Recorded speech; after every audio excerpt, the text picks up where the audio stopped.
आपको पता है इस वक्त वेस्टर्न वर्ल्ड बड़ा परेशान है, स्पेशली अमेरिका, कि ब्रिक्स जो है उनके हाथ से निकल रही है, हम्म। और चाइना और रशिया जो है they are creating a new block. और उस ब्लॉक का बहुत बड़ा हिस्सा जो है, important part is Iran. Hmm. America is worried about the new block that is coming online, जो कंपटीशन में आएगा with America and the west, which is अच्छा। ब्रिक्स। ब्रिक्स को इनलार्ज किया जा रहा है, अभी पाकिस्तान को भी उसमें डालने की कोशिश की जा रही है, वो क्या इनवाइट किया गया है। और ब्रिक्स की लीडरशिप जो है इस वक्त 3 ममालिक के पास है, इंडिया के पास अब नहीं रही, अब जी। चाइना, रशिया और ईरान के पास आ रही है। हम्म।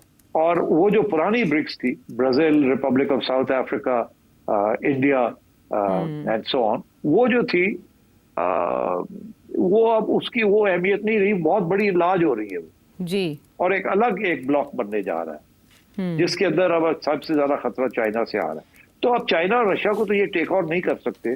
रशिया को तो इन्होंने यूक्रेन में फंसाया हुआ है, और अब चाइना को ये फंसाना चाह रहे हैं कहीं ना कहीं, ये जो टैरिफ वॉर्स है और ये सारा ड्रामा कर रहे हैं। मगर इधर ईरान को they have targeted Iran.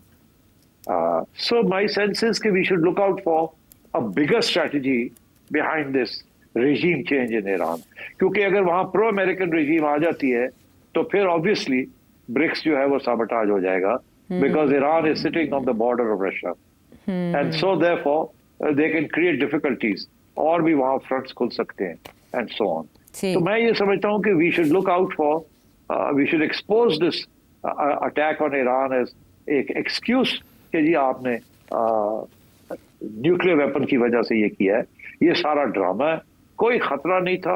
Ayatollah Khamenei ने फैसला कर लिया था कि हम अपनी एनरिचमेंट रोक देंगे, and he was following the agreement with Obama, and they were only interested in getting their sanctions removed.